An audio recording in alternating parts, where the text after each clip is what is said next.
On va aussi revenir sur l'intelligence artificielle parce que vous en parlez comme d'un Moloch. C'est une nouvelle idole. Les gens s'y identifient vraiment de plus en plus et s'en remettent à elle toujours plus, j'ai l'impression. Ouais. Quels sont les pires scénarios à éviter, selon vous, en lien avec cette intelligence artificielle? Je dirais que l'intelligence artificielle, c'est un outil très puissant et qui va le devenir de plus en plus.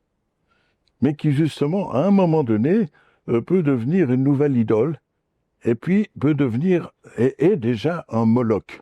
Alors le Moloch, c'est quoi? C'est une idole dévorante et qui dévore des enfants.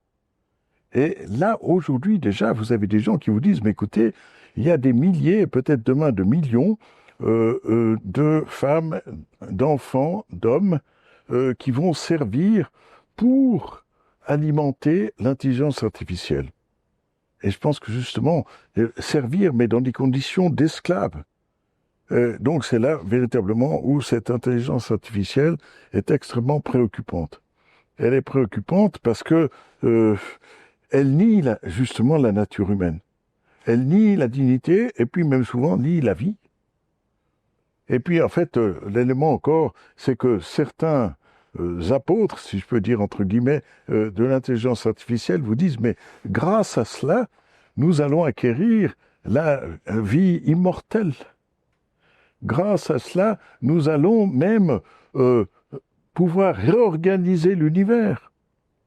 Donc vous voyez, il y a là une prétention, je dirais moi, qui est pratiquement démoniaque. Et qui est une prétention de dire on va refaire la création. Parce que, et, je dirais, c'est presque sacrilège. Mais enfin, les gens qui le font peut-être en toute innocence, si j'ose dire. J'espère pour eux. Mais très franchement, c'est très préoccupant pour les croyants, mais je pense que les non-croyants devraient aussi se méfier. Vous voyez, et qu'il y a encore un autre aspect qui arrive, et ça, on l'a mentionné récemment aussi au CICR, c'est les robots tueurs.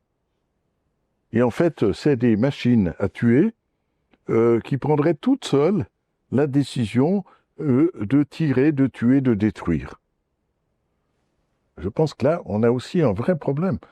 Parce que si tout d'un coup on voyait se promener dans nos rues ou voler dans les airs ce genre de machines, et on n'en est pas très loin. Hein. Oui, l'Ukraine a déjà eu recours à des Oui. drones qui étaient Oui. capables justement d'identifier des cibles et Tout à fait. de tirer. Mais si un dérèglement survient, on ne sait pas de quoi est capable la machine, c'est ça que vous dites.